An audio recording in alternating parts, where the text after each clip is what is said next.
હરિ ઓમ. હવે સંભોગની અંદર એ કહેવાય કે જ્યારે કામાતુરતાથી જ્યારે પતિ પત્ની કામાતુર બની અને એમની સંસારમાં ગતિ થાય ત્યારે માને પણ ખબર નથી રહેતી કે કયા દિવસે છોકરાનો ગર્ભ રહ્યો. જ્યારે એનું માસિક બંધ થાય ત્યારે ખબર પડે કે ભાઈ આ વખતે હું ગર્ભવતી બની છું. પણ ગર્ભવતી બની છું તો કયા દિવસે બની છું એ એને ખ્યાલ ન હોય, કારણ કે સંયમના અભાવથી આ બાળકનું ગર્ભ રહ્યો સંભોગ દ્વારા. અને આજે હું માનું છું કે વિશ્વભરની અંદર ભાગ્ય કઈ હજારોની અંદર, હજારોની વાત છોડો, કદાચ કઈ લાખોની અંદર કદાચ કોઈ એકાદ વ્યક્તિ ગર્ભધાન સંસ્કાર જે શાસ્ત્રનું જ્ઞાન છે એને જ કર્યો હશે. બાકી મોટા ભાગના બાળકો આ રીતે રહે છે. એમાં એક વિશેષતા છે કે કદાચ ખરાબ નક્ષત્રમાં ગર્ભ રહે. આ પ્રસંગ આવે છે શ્રીમદ ભાગવતની અંદર દિતિ અને કશ્યપનો. સંધ્યાનો સમય, જો કે અમુક દિવસો નિષેધ છે, સંધ્યા સમય નિષેધ છે, એ સાથે અમુક તિથિના સમયો નિષેધ છે. જે દિવસે ગર્ભ રહેવો જોઈએ ને ગર્ભ માટે નિષેધ છે, તો એના માટે કશ્યપે કીધું કે દિતિ આ સમય યોગ્ય નથી. પણ દિતિ એ વખતે પોતાની કામ વાસના જાળવી શક્યા નહીં અને ગર્ભધાન સંસ્કાર દ્વારા બે રાક્ષસ પેદા થયા, હિરણાક્ષ ને હિરણાક્ષ. જો કે કુળ ઊંચું હતું એ ઊંચા કુળમાં રાક્ષસ થયા. અને એ જ રાક્ષસ કુળની અંદર જ્યારે હિરણાકશ્યપ તપ કરવા માટે જાય છે, કયાદુ હતી એ તો પહેલેથી ભગવાન વિષ્ણુની ભક્ત હતી. તપ કરવા જાય છે ત્યારે દેવતાઓએ વિચાર કર્યો કે આ ત્રાસ આપશે, એટલે બૃહસ્પતિને મોકલ્યા કે ભાઈ એનો તપ ભંગ કરો. એટલે તપ માટે બેસે એટલે બૃહસ્પતિ કીર્તન કરવા માટે નારાયણ નારાયણ નારાયણ. હિરણાક્ષપે કીધું કે તો દુશ્મનનું નામ લેશે. પાછા ત્યાંથી થોડો હાકલ કરતા પોપડના રૂપમાં બૃહસ્પતિ દૂર જતા રહે છે. અને પછી બીજે બેસે તો બીજે પણ એવું, ત્રીજે બેસે ત્રીજે એવું. એને કીધું કે આજે શુકન હારા નથી થતા, હાલો ઘેર જઈએ. ઘેર જઈએ અને કયા જોઈ કીધું કે તમે આવા સુરવીરથી પાછા આવ્યા કે અરે દેવી અપશુકન થઈ ગયા. કે શું? એક પોપટ નારાયણ નારાયણ કરતો હતો. એટલે કયાદુને મજા આવી કે આજે મારા પતિદેવના મોઢે ભગવાનનું નામ. એટલે અટપટા પ્રશ્ન કરતા કરતા કરતા એમને પ્રશ્ન કર્યા અને એમાં 108 વખત નારાયણનું નામ એને લીધું, દેશભાવથી લીધું હતું. હવે આ એક સારો પર્વ હતો. એ પર્વનો એને ખબર નથી હિરણાકશ્યપને. એ દિવસે માતા કયાદુ ગર્ભવતી બની અને ભક્ત પ્રહલાદ રાક્ષસ કુળની અંદર ગર્ભની અંદર આવી ગયા. અને એ પછી બંને પતિ પત્નીનું બ્રહ્મચર્ય રહ્યું. કારણ કે હિરણાકશ્યપ પછી તપ માટે ગયા તો કયાદુનું એનું બ્રહ્મચર્ય સ્વાભાવિક બન્યું. એમાં માતા કયાદુએ ખૂબ ભક્તિ કરી. ત્યારે ઇન્દ્રએ કીધું કે આ તો એક તો તપ કરવા ગયો છે, આ ફરી પણ દુશ્મન જન્મ છે તો આને મારી નાખીએ. ત્યારે નારદજી વચ્ચે આવ્યા કે ના, આ ભલે એનો પુત્ર રહ્યો પણ આવો ભક્ત કદાચ ભવિષ્ય પેદા થવો મુશ્કેલ છે. અને એ ભક્ત પ્રહલાદ સારા સમયની અંદર સંસ્કાર થવાથી ભક્ત બન્યા ને પછી બ્રહ્મચર્ય રહ્યું. હવે આનું હવે સ્પષ્ટતા કરું છું. જો કે અમારા સંત જીવનમાં પણ આ માટે એક જ્યોતિષકારનું નામ છે, કાશીના છે, અને જ્યોતિષના પીએચડી ડોક્ટર અનિલ પાંડે. એમની મેં વાત કરી તો એમને પુસ્તક તૈયાર કરવામાં લગભગ 2-2.5 વર્ષ લાગી ગયા. હિન્દીમાં પુસ્તક છે. અને મને કહ્યું કે તમે તમારો લેખ આપો. કીધું મારો થોડો નાનો લેખ આપું છું. મારા લેખના કદાચ વધુ 2 પેજ જ હશે, કારણ કે હવે કાચો લેખ લખ્યો હતો એને ટાઈપિંગ કરતા 2 પેજમાં પૂરો થઈ જશે. હવે એના માટે પ્રથમ શું છે કે યોગ્ય નક્ષત્રનું જ્ઞાન યોગ્ય નક્ષત્રનું જ્ઞાન જ્યોતિષના જાણકારોને હોય. પંચાંગના 5 અંગ છે. 5 અંગ બતાવું છું કે તિથિ, વાર, કરણ, નક્ષત્ર અને યોગ, આ 5ના સમૂહને, આ 5 અંગ છે જ્યોતિષના, અને 5ના સમૂહને કહેવાય પંચાંગ. પંચ અંગ. પંચાંગ, અહીંયા સૂત્ર લાગ્યું અક્ષર અને દીર્ઘ એટલે થઈ ગયું પંચાંગ. જેમાંથી અમે માત્ર તિથિવાર જાણીએ છીએ, કારણ કે અમારે જ્યોતિષ અમારો વિષય નથી, જ્યોતિષ ભણ્યા નથી. એટલે જે કોઈ ગર્ભધાન સંસ્કાર કરાવવાની ઈચ્છા રાખતા હોય એ પતિ પત્ની બંનેના એકમતથી થાય. એમને પ્રથમ જ્યોતિષકાર પાસે મુહૂર્ત લેવું જોઈએ, અને એ મુહૂર્તની અંદર માસિક, જે દિવસે માસિક શરૂ થાય એના 12 દિવસની અંતર્ગત શક્યતા અધિક છે. જો કે ગર્ભોપનિષદમાં 16 દિવસ બતાવ્યા છે, પણ પાછળના 4 ઓછા, આગળના 12 વધારે. એની અંદર એ નક્ષત્રની, એ યોગ્ય નક્ષત્રની અંદર પતિ પત્ની ગર્ભધાન સંસ્કાર માટે પ્રથમ જે પુરુષ છે એને ઓછામાં ઓછું, વધુમાં વધુ 6 મહિના વર્ષનું બ્રહ્મચર્ય હોય તો ચાલે, પણ જો સારા સંસ્કાર કરો તો 3 મહિના બ્રહ્મચર્ય પાળવું જોઈએ. અને એ પણ પાછું મન, વાણી ને શરીર ત્રણેયથી. ત્યારે વીર્યનો સંગ્રહ થાય. એથી કદાચ કમજોર હોય તો મહિનાનું પાળે તો બરાબર સારું, અને હાવ કમજોર હોય તો અઠવાડિયું તો એને બ્રહ્મચર્ય પાળવું જ જોઈએ, મન, વાણી ને શરીરથી. એ પછી યોગ્ય નક્ષત્રની અંદર પતિ પત્ની આખો દિવસ દૂધ અને ફળ ઉપર રહે અને નમો ભગવતે વાસુદેવાય. જો કે એના માટે વૈદિક મંત્ર છે. વૈદિક મંત્ર માત્ર જેને યજ્ઞોપવિત સંસ્કાર થયા હોય ને વેદના જ્ઞાતા હોય એને ખ્યાલ આવે, બધાને આવે નહીં. પરંતુ નમો ભગવતે વાસુદેવાય ભાગવતનો મહામંત્ર ભગવાન વિષ્ણુનો બધા જ વર્ણના લોકો માટે યોગ્ય છે.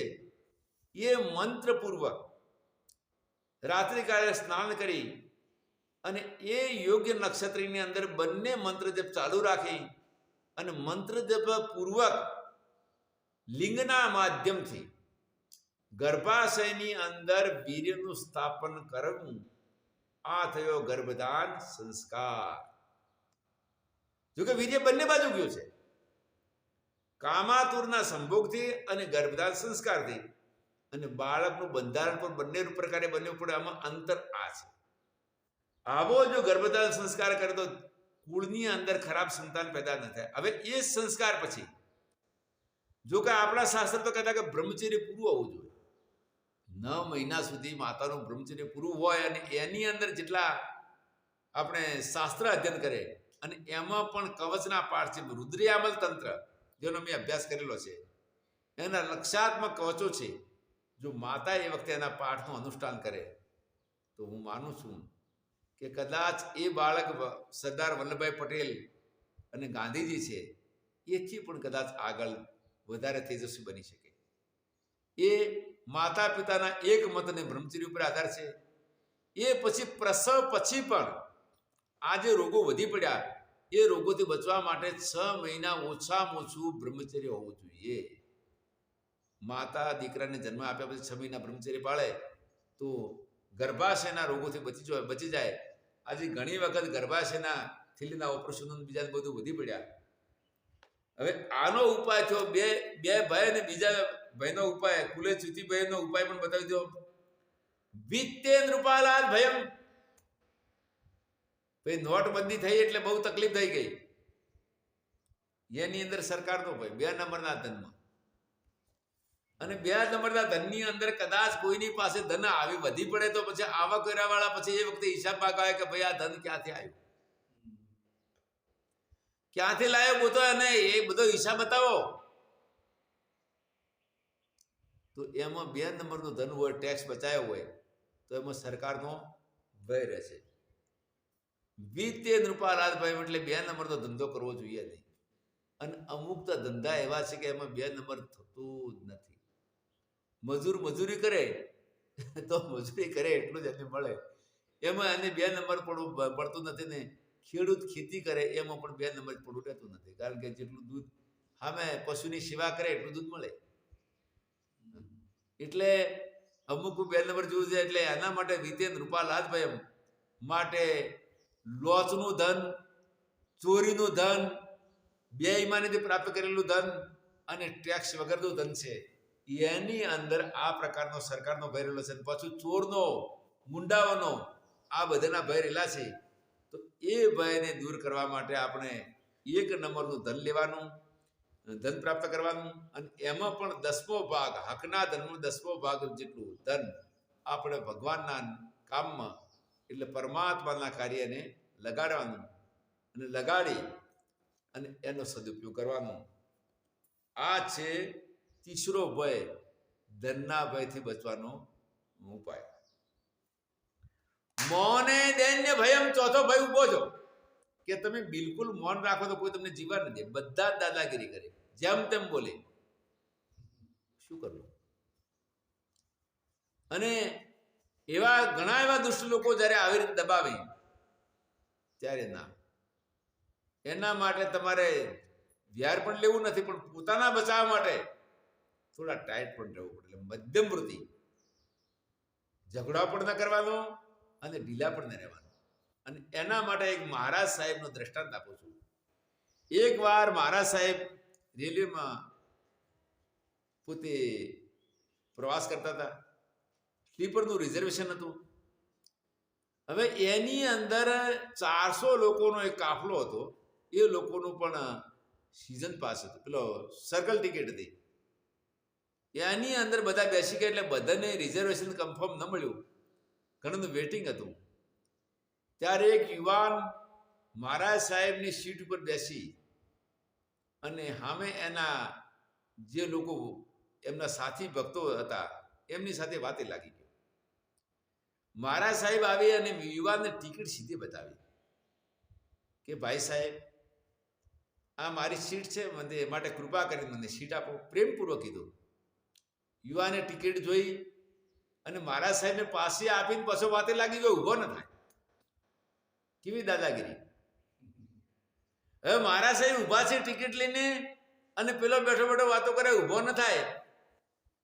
હવે આ ટાઈમે મહારાજ સાહેબ જો ઢીલા રહ્યા તો પરિણામ શું આવત? એટલે મૌને દૈન્ય ભયમ. પણ હા, એ વખતે એમને બોલવાનો મોકો હતો, કારણ કે રેલવેની અંદર કદાચ દાદાગીરી કરે તો પોલીસ દ્વારા એમને રક્ષણ પણ મળે. અમુક જગ્યાએ એવું છે કે અમુક સંતો ઉપર દાદાગીરી કરવા વાળા દાદાઓ આવ્યા, ત્યારે સંતોને એકદમ બરફ જેવા થવું પડ્યું. અને એમ કરતા એમને પ્રાણ બચાવ્યો. એક સંતને ગુંડાઓએ મારપીટ શરૂ કરી કે પૈસા લાવો, પૈસા લાવો, તો સંત હતા એટલા આપી દીધા કે ના, હજુ સુધી પણ છે, પૈસા લાવો, એમ કરીને મારતા હતા. ત્યારે મહારાજ સાહેબે કીધું કે હવે શું કરવું? તો એક કામ કરો ભાઈ, મને મારી નાખવો તો બરાબર છે, મારી નાખજો. હતું એટલું તો આપી દીધું, પછી મને મારી નાખજો, પણ એક મારી ફરજ તો તમે બાકી રહે છે, એટલે મને પૂરી કરવા દો. કે શું? કે તમે મારા મહેમાન છો, તમે મારી મારીને થાકી ગયા, એક વખત હું સરસ ચા બનાવીને પાઈ દઉં, ચા પીને પછી ફેર મારી નાખજો. અને એમ કરીને મહારાજ સાહેબે ચાની તૈયારી કરી. ત્યારે પેલા લોકોનું અંતકરણ નીકળી ગયું. તારે રામ રામ રામ, આવા ગરીબ સાહેબને આવા વધારે મારવો ઠીક નથી. કારણ કે એ સમયે જો મોને દેન ભાઈ, એટલા માટે કહું છું, જો એ સમયે મહારાજ સાહેબ બોલવા ગયા હોત તો એમને જીવતા નાના નાના ટુકડા કરો ગુંડા. એટલે મૌને દેન ભયમ, કઈ જગ્યાએ બોલવું અને કઈ જગ્યાએ ન બોલવું, એના ઉપર પણ દેશકાળનો વિચાર કરજો. આ માટે દેશકાળના વિચાર અનુસાર જો બોલવાની અનુકૂળતા હોય, અવકાશ હોય, જેમ કે પાણીમાં કોઈ ડૂબકી મારે ત્યારે બોલવાનું સાધન છે, પણ બોલી શકતો નથી, બહાર નીકળે ત્યારે બોલાય, એમ બોલવા માટે પણ વિચાર કરજો. મહારાજ સાહેબ થોડું કીધું કે ભાઈ, મને મારો અધિકાર આપો. એટલે પેલો યુવાન ઉભો થઈને કે મહાત્મા કે ક્રોધ કરતે હો? મહારાજે કીધું કે ભાઈ, મારે મહાત્માપણાનું સર્ટિફિકેટ તમારી પાસે લેવાનું નથી, મારે મારો અધિકાર જોઈએ, બેસવા દે. એટલે મારા સાહેબ બેઠા. એટલે મૌને દેને ભયમ. હવે આ ભય આ રીતે દૂર કર્યો. હવે આગળનો ભય આવે છે બલે રીપુ ભયમ. પહેલવાનું, એની સાથે બીજા મોટા મોટા રાજાઓ અમુક દેશો જેમ કે આપણે ચાઇના અને ભારત બેને વર્ષોથી અણબનાવ છે, આપણી જમીન પણ અમુક દબાઈ બેઠા છે. તો આના માટે આપણી શક્તિ આગળ એની શક્તિ ઘણી છે. તો એક રાજાને બીજા બળવાન રાજાથી ભય રહેતો, એક રાષ્ટ્રને બીજા રાષ્ટ્રથી ભય રહેતો. એટલે ભલે બળવાન છતાં પણ ઘણા એવા, અને એની પાછળ ખર્ચા પણ પુષ્કળ થાય છે. ત્યારે પોતાના બળ આગળ બીજાનું બળ વધારે હોય તો એનો પણ ભય રહેશે. ભલે રીપુભાઈ પહેલવાનથી મોટો પહેલવાન એને હરાવી દે એટલે એના માટે આમાં પણ ભય છે. અને બીજું, કદાચ કોઈ પહેલવાન ઘણો શક્તિવાન હોય તો જીવનભર તો એ શક્તિ રહેવાની નથી. વૃદ્ધાવસ્થામાં શક્તિ એની ક્ષીણ થવાની છે. પાછું કહ્યું રૂપે જરાયા ભયમ. એક વાર બે મહારાજ સાહેબ મળેલા અને બીજી વખત એ મળ્યા 29 વર્ષ પછી. જ્યારે પ્રથમ મિલનમાં બંને યુવાન હતા, 29 વર્ષ પછી મળ્યા ત્યારે વાયા મળ્યા. એટલે કેવી રીતે? એમને સમાચાર મળ્યા કે આ નામના મહારાજ સાહેબ અહીંયા અત્યારે મહંત તરીકે નિયુક્ત થયા છે. ત્યારે મહારાજને કીધું કે હા, આ મહારાજ સાહેબને અમે પહેલા 29 વર્ષ પહેલા મળેલા છીએ. જ્યારે બંને ભેગા થયા ત્યારે મહારાજ સાહેબ એને ઓળખી શક્યા નહીં, પરંતુ એમને નામથી ઓળખ્યા. બેના ચહેરા બદલાઈ ગયા વૃદ્ધાવસ્થામાં. રૂપે જરાયામાં રૂપ બદલાઈ ગયું. પછી પરિચય આપ્યો કે મહારાજ આપણા આ 2-3 વખત આ જગ્યાએ મળ્યા હતા. કે હા મહારાજ, હવે ખ્યાલ આવી ગયો. એટલે જ્યારે વૃદ્ધાવસ્થા આવે એટલે રૂપ બદલાઈ જાય છે, ખૂબ જ અંતર આવી જાય. બાલ્યાવસ્થા અને યુવાવસ્થામાં રૂપ થોડું સારું રહે છે. ધીરે ધીરે જેમ ફૂલ કરમાય એમ વૃદ્ધાવસ્થામાં રૂપ પણ ઓછું થઈ જાય. એટલે રૂપે જરાયા ભયમ શાસ્ત્રે વાદ ભયમ. કદાચ કોઈ કાશીની અંદર જઈને અત્યારે ફિલોસોફિકલ દાર્શનિક યુક્તિઓ ખૂબ લઈ લે, ડિગ્રીઓ લઈ લે અને મોટો વિદ્વાન બની જાય, તો એ વિદ્વાનને પણ શાસ્ત્રાર્થમાં અમે બીજો વિદ્વાન કોઈ હરાવી ન દે એ ભય છે. શાસ્ત્રીવાદ ભય. અને એવું બનેલું સ્વામી કાશિકાનંદજીના સામે. સ્વામી કાશિકાનંદજી બ્રહ્મલીન થઈ ગયા. એમના જીવનકાળ દરમિયાન એમને શાસ્ત્રાર્થમાં કોઈ હરાવી શક્યો નહીં. એકવાર એક વિદ્વાનને એવું થયું કે હું ખૂબ જ મહાન વિદ્વાન છું અને કાશિકાનંદજી પાસે સામે શાસ્ત્રાર્થ કરવા માટે જાય છે. ત્યારે કાશિકાનંદજીના સામે પહેલે શરતી પણ રાખી દીધી કે આટલી શરતો, એમાં પરાજિત થાય છે. અને એમાં આત્મપુરાણમાં કથા આવે છે કાશીરાજ અને બાલાકી બ્રાહ્મણ. બાલાકી બ્રાહ્મણ ભારતની અંદર અનેક જગ્યાએ શાસ્ત્રાર્થની અંદર બધાને પરાજિત કરીને કાશીમાં આવે છે. ત્યારે કાશી નરેશ આગળ એ પરાજિત થઈ જાય છે. અને પરાજિત થવાથી એટલા માટે કીધું છે કે શાસ્ત્રે વાદ ભયમ ગુણે ખલ ભયમ. ગુણોની પ્રગતિમાં કોઈ વખત અવરોધ પણ આવી જાય છે. સદગુણો છે અને સદગુણોનો વિનાશ કોણ કરે છે? એક તો આળસ પ્રમાદ, બીજું ખોટી મોટાઈ. પ્રતિષ્ઠા જ્યારે વધી જાય ત્યારે વ્યક્તિની અંદર સદગુણોની અંદર દુર્ગુણ આવે. જેમ કે આજે અમને રિઝર્વેશનની વાત થઈ ત્યારે ભક્તે કીધું કે મહારાજ 3rd AC કરાવી લઈએ ટ્રેનમાં. મેં કીધું ના ભાઈ, હજુ સુધી અમારે નાના માણસ રહેવું છે, મોટા માણસ થવું નથી. જો કે પૈસા તમારા છે, કારણ કે 3rd ACમાંથી સ્લીપરમાં આવવું પછી અમારા માટે કઠિન બનશે. જનરલમાંથી સ્લીપરમાં તો આવી ગયા, પણ એસીમાં અમારે જવા થોડો વિચાર કરવો પડે. એસી તો બંધ રાખીએ. એટલે એના માટે કે છે કે ગુણે ખલ ભયમ. સદગુણમાં દુર્ગુણ ના આવી જાય.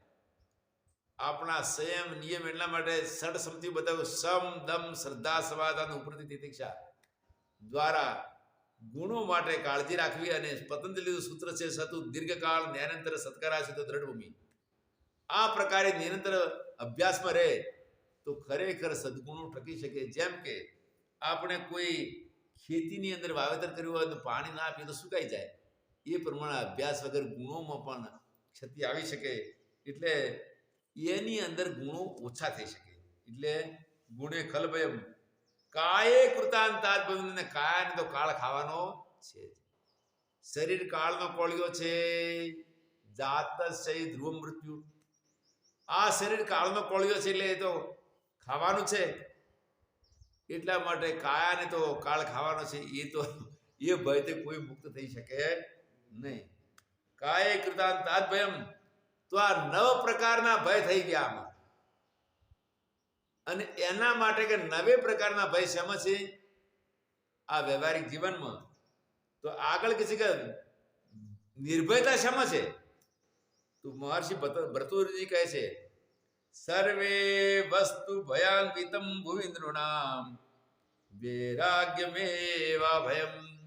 પણ વૈરાગ્યમાં કોઈ પ્રકારનો ભય નથી. અને વૈરાગ એટલે હું શુદ્ધ બુદ્ધ નિત્ય, હું શુદ્ધ બુદ્ધ નિત્ય અસંગ અવિકારી અક્રિય એક શુદ્ધ સચ્ચિદાનંદ આત્મા છું. અને આ બધા પ્રપંચ સાથે મારે કઈ સંબંધ થયો નથી, છે નહીં અને ભવિષ્યમાં થશે નહીં. આવા અસંગ પોતાના આત્મ સ્વરૂપનું જ્ઞાન પ્રાપ્ત કરી અને પછી સંયમપૂર્વક અને શાસ્ત્રી વિધિથી પોતાનું જીવન વ્યતીત કરે. અને એવા વિરક્ત સંન્યાસી જીવનની અંદર આધે ઘંટે કી ફકીરી, 23.5 ઘંટે કી અમીરી, અડધો એક ભિક્ષા કરીને બાકીના સમયમાં આત્મચિંતન અને ધ્યાનના આનંદની અંદર જીવન વ્યતીત કરે. અને ભગવાન શંકરાચાર્ય પણ કોપિન પંચકના 5 શ્લોકમાંથી એક શ્લોક તમને બતાવું છું.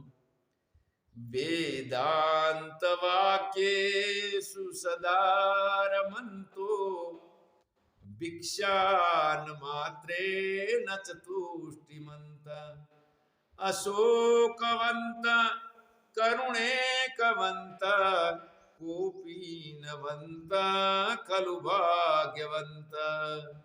આવા સંન્યાસીને જે ભાગ્યવાન ગણે છે. એટલે આ પ્રકારના વિરક્ત જીવનમાં, સંન્યાસ જીવનમાં બધા ભયો દૂર થઈ જાય છે. અને ઇન્દ્રિયોનો આનંદ ક્ષણિક છે, પરંતુ અંતરકરણની અંદર જ્યારે ધ્યાનનો આનંદ જેટલો અભ્યાસ કરે એટલો વધવાનો અને એ મુક્તિ આપવાવાળો છે. એટલા માટે વૈરાગીની અંદર કોઈ ભય નથી. આ સાથે આપણે ગુજરાતી વ્યાખ્યાનવાળાનું વ્યાખ્યાન અહીંયા સમાપ્ત થાય છે. હરિ ઓમ તત્સત.